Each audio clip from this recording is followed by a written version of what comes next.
Class 12 আমরা এখন যেটা পড়ব সেটা হচ্ছে সেই জৈব বৈচিত্র্যের যে চ্যাপ্টার, সেই চ্যাপ্টারেরই 1.10 যে অংশ বা 9ও বলতে পারো, 9.0, সেই অংশের অর্থনৈতিক সম্ভাবনা বলতে যা বোঝায়, মানে ইকোনমিক পোটেনশিয়াল, এইটা আমরা এখন করব। এগুলো সম্পর্কে আমরা জানব। দেখো, জৈব বৈচিত্র্য বা জীব বৈচিত্র্য যেটাই বলো না কেন, সেই বৈচিত্র্যকে তো আমাদেরই দরকার, সেই বৈচিত্র্যকে রক্ষা করা, তাই না? এবং সেই কারণ, এই বৈচিত্র্যকে রক্ষা করার দরকারটা কেন না, এই বৈচিত্র্যের মধ্যেই তো, এই বৈচিত্র্য থেকেই তো আমরা কিন্তু আমাদের বিভিন্ন রকমের যে রিকোয়ারমেন্ট বা বিভিন্ন কিছু আমাদের যে প্রয়োজন, নিত্য প্রয়োজন, হ্যাঁ, সেগুলো সবই কিন্তু আমরা এই জীববৈচিত্র্য থেকেই পাচ্ছি, তাই তো? সুতরাং এই জীববৈচিত্র্যের থেকেই আমরা তাহলে ওই যে পাচ্ছি মানে কি, তার মানে অর্থ পাচ্ছি তার থেকে, তাই তো? অর্থ উপার্জন হচ্ছে, বিভিন্ন অনেক লোকজন নানা রকম ব্যবসা করছেন, এবং সেই ব্যবসা যারা করছেন এই জীববৈচিত্র্যের যে জীবজগৎ থেকে যে দিচ্ছেন, তারা যে এটা পাচ্ছেন, মানে তারা যে যে জিনিসগুলোকে নিয়ে ব্যবসা করছেন, সেগুলোই আমরা আবার আমাদের কাজে লাগছে, অর্থাৎ আমরা তাদের কাছ থেকে কিনে নিচ্ছি এবং তারা লাভবান হচ্ছেন এবং ব্যবসায়, এবং তারাও কিন্তু এর মাধ্যমে কি করছেন, অর্থ উপার্জন করছেন। সুতরাং এই জীববৈচিত্র্যটাই হচ্ছে কিন্তু অর্থ উপার্জনেরও একটা রাস্তা, তাই তো? তাই জীববৈচিত্র্যকে কিন্তু অবশ্যই দরকার টিকিয়ে রাখা বা বাঁচিয়ে রাখা, এবং সেদিকেও আমাদের নজর দিতে হবে, যাতে অর্থনৈতিক যে সম্ভাবনা যেটাকে বলা হচ্ছে, অর্থাৎ আমরা তার থেকে যে অর্থ উপার্জন করছি, সেই অর্থ উপার্জনটা আমাদের কাজে লাগছে, এবং এই অর্থ উপার্জন, একদল তো অর্থ উপার্জন করছে, আর একদল কিন্তু তার থেকে আমরা উপকৃতও হচ্ছি, তাই তো? তারা যদি ব্যবসা না করতেন তাহলে আমরা তাদের থেকে পেতাম না। ধরো, এইখানে কথায় কথায় যারা হাঁস মুরগি বা পোলট্রি ব্যবসা যারা করেন, তাদের থেকে আমরা কি করছি, তারা যে বিক্রি করছেন ডিম, তার মাংস, তাই তো, সেগুলো আমরা পাচ্ছি। সুতরাং এটা কিন্তু পাচ্ছি কি, জীববৈচিত্র্যের জন্যই পাচ্ছি। আবার আমাদের যে বিভিন্ন রকমের আমরা খাদ্য, নানা রকমের সে শাকসবজি থেকে শুরু করে বা বিভিন্ন ভেষজ উদ্ভিদ, যার থেকে আমরা নানা রকমের ওষুধপত্র এগুলো পাই, এগুলো তৈরি হয়, এগুলো সব কিছুই কিন্তু হচ্ছে এই জীববৈচিত্র্য থেকেই পাচ্ছি। হ্যাঁ, নানা রকমের বন্য গাছপালা থেকে উপরে নির্ভর করছে অনেক বনের অনেক প্রাণী, তারা নির্ভর করছে।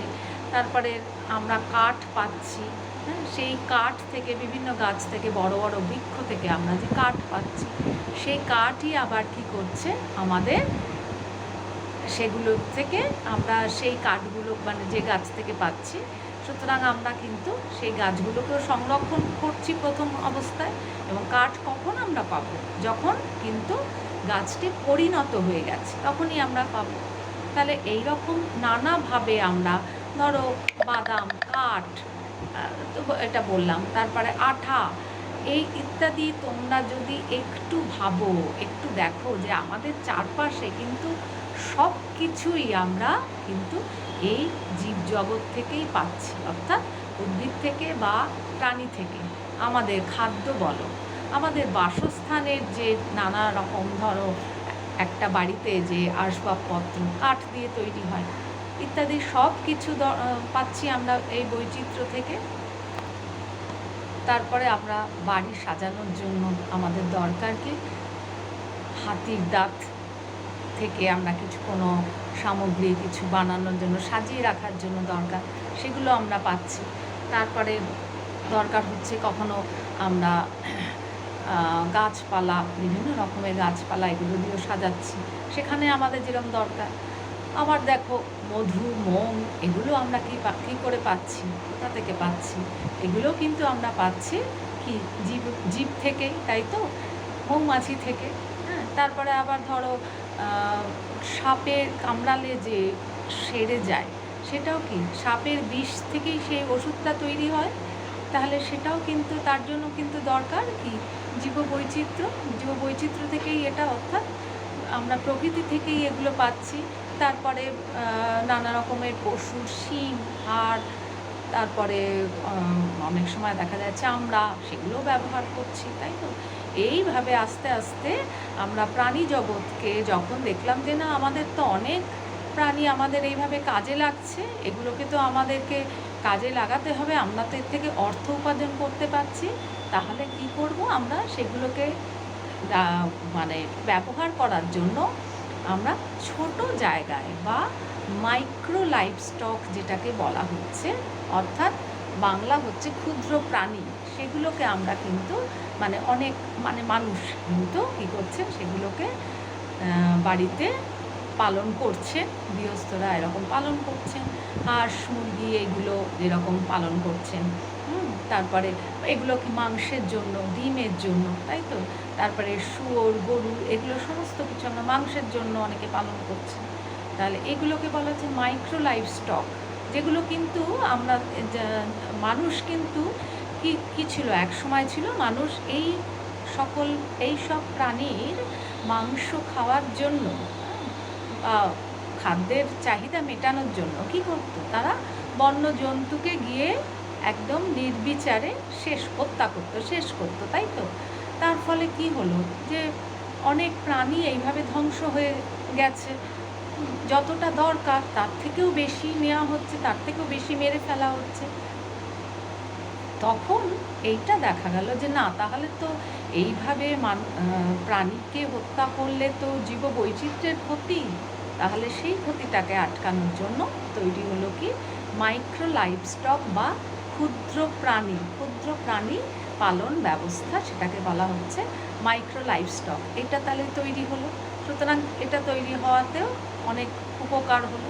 আচ্ছা, এটা গেল তো প্রাণীর কথা। তারপরে ধরো বিভিন্ন রকমের গাছপালা থেকে, যেগুলোকে বলা হয় ভেষজ উদ্ভিদ, হ্যাঁ, তুলসী, বাসক, সর্পগন্ধা, রডোডেনড্রন, নিম, যেগুলো খুব কমন, নয়নতারা, কালমেঘ, হ্যাঁ, এগুলো থেকে সিংকোনা, এইগুলো সব রকমের গাছ থেকেও কিন্তু ওষুধ ইত্যাদি তৈরির জন্য কিন্তু ব্যবহার করছি।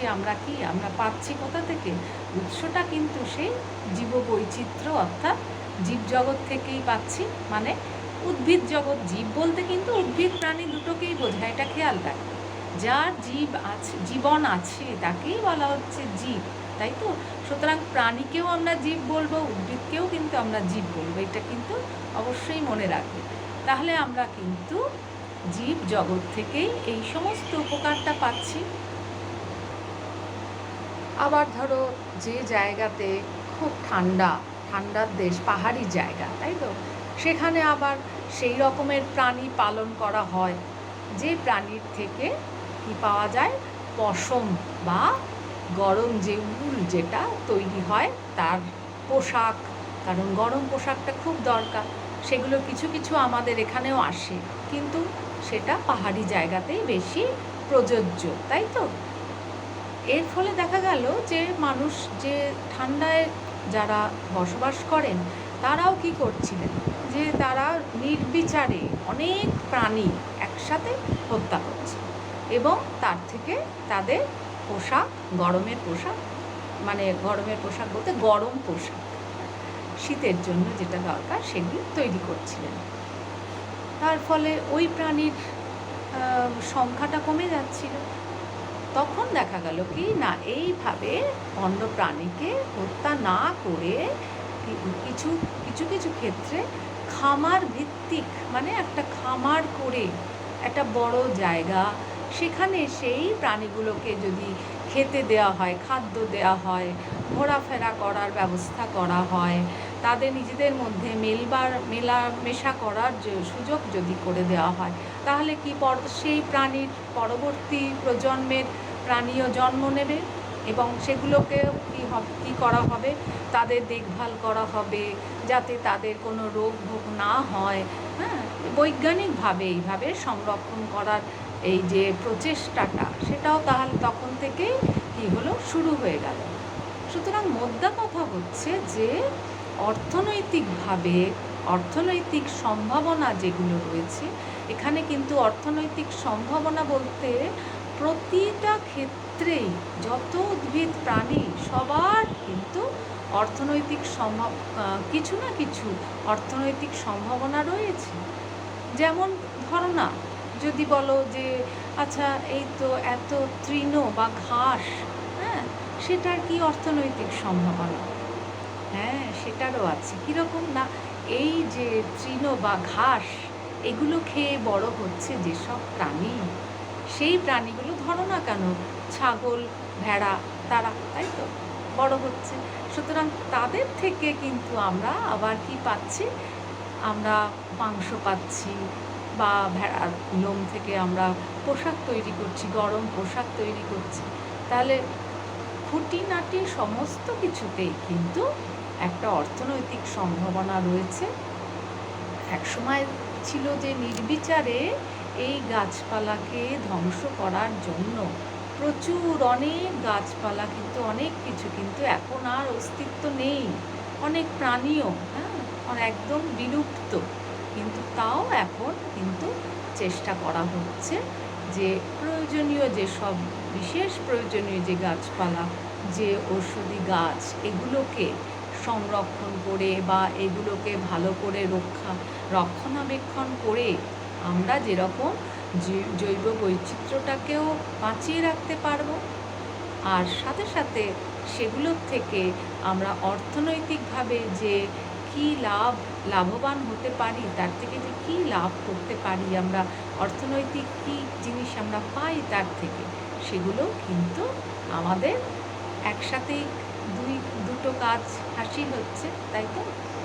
তাহলে এইভাবে দেখা যাচ্ছে যে জিনের যে অবক্ষয় হয়ে মানে ধ্বংস হয়ে মানুষের কিন্তু আশঙ্কা যেটা, সেটা একটা মানে যে এইভাবে সব নষ্ট হয়ে যাবে, আমরা এদেরকে ফিরে পাবো না, এই সব প্রাণী বা উদ্ভিদ, সেই জন্য তৈরি হলো কি বিভিন্ন রকমের সংরক্ষণ ব্যবস্থা।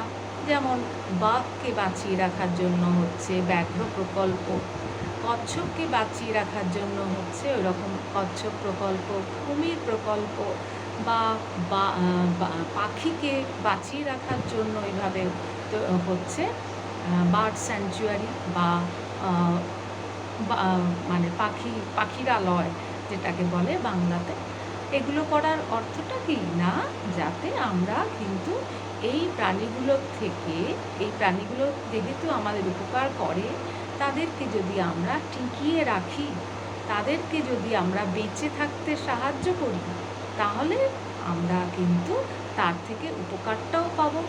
আমরা তাদেরকে কিন্তু দেখভাল করবো কীরকমভাবে, অবশ্যই বিজ্ঞানসম্মতভাবে, যাতে আমরা সেই প্রাণীগুলোকে না হারাই, তাই তো? প্রকৃতিতে তাতে সেই প্রাণীগুলো যাতে বেঁচে থাকে। এরকমভাবে দেখা যায় যে কোনো গৃহস্থ, বিশেষ করে গ্রামের দিকেই এগুলো বেশি দেখা যায়, কারণ গ্রামের দিকে তো জায়গা ইত্যাদিও বেশি।